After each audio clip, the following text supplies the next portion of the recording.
जय श्री राधे कृष्णा। आज आप सभी लोग आषाढ़ मास के 20वें अध्याय की कथा सुनेंगे।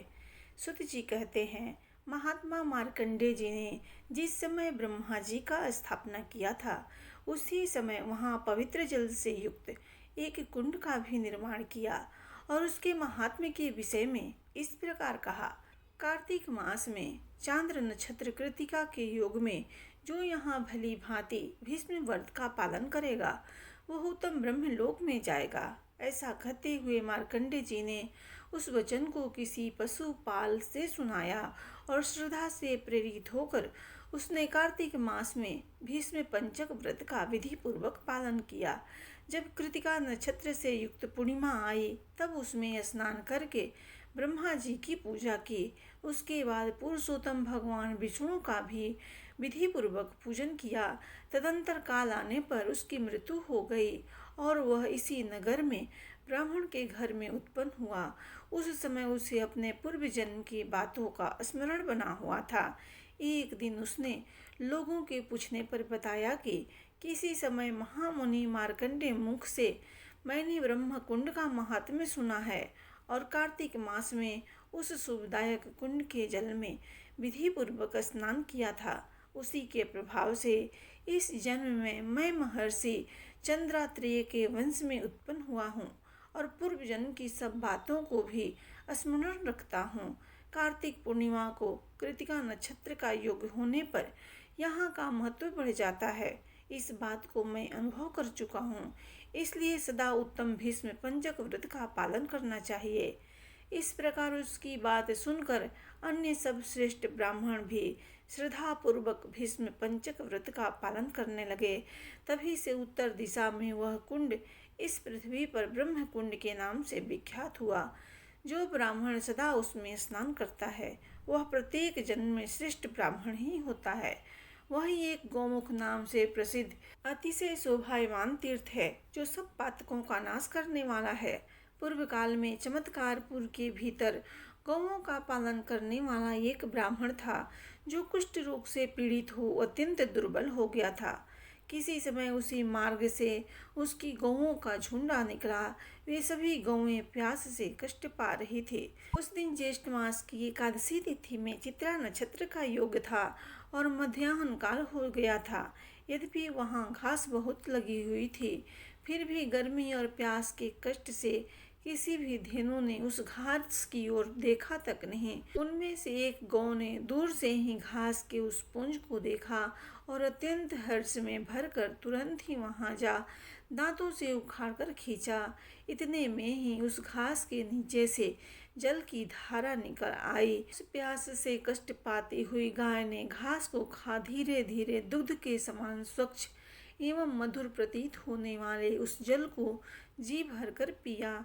जब वह वेग पूर्वक जल पी रही थी, उसी समय पृथ्वी पर वहां जल से भरे हुए अनेक लंबे चौड़े गड्ढे प्रकट हो गए। तदंतर दूसरी सैकड़ों गौएं ने भी उस अत्यंत निर्मल अमृत के समान मधुर जल का पान किया। जैसे जैसे गौएं आकर जल पीती थी, वैसे ही वैसे उनके मुख के स्पर्श से वे गड्ढे बढ़ते जाते थे। इस प्रकार जब सभी गौओं ने पानी पीकर प्यास को बुझा लिया, तब वह प्यासा गोपाल ब्राह्मण जल में घुसा।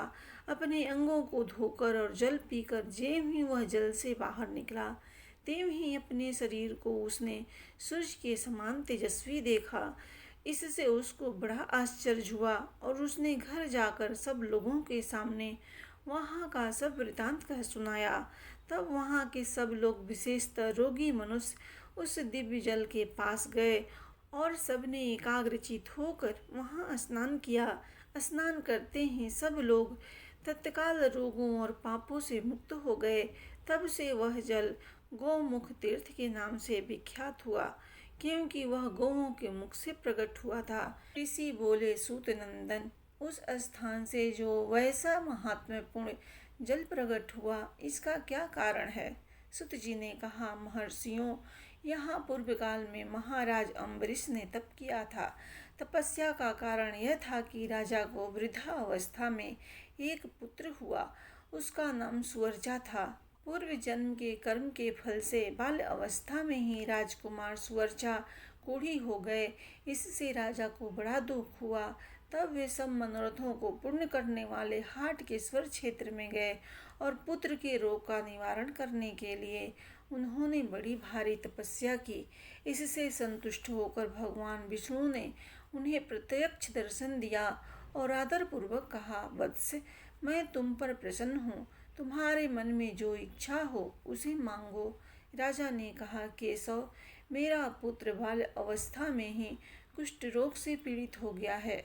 आप इसके रोग का निवारण करें।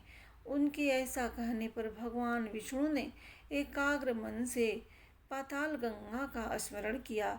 भगवान के स्मरण करने पर पाताल गंगा एक छोटा सा विवर बनाकर तत्काल ऊपर आ गई। तब श्री हरि ने राजा से कहा, तुम्हारा पुत्र इस उत्तम गंगा जल में स्नान करें।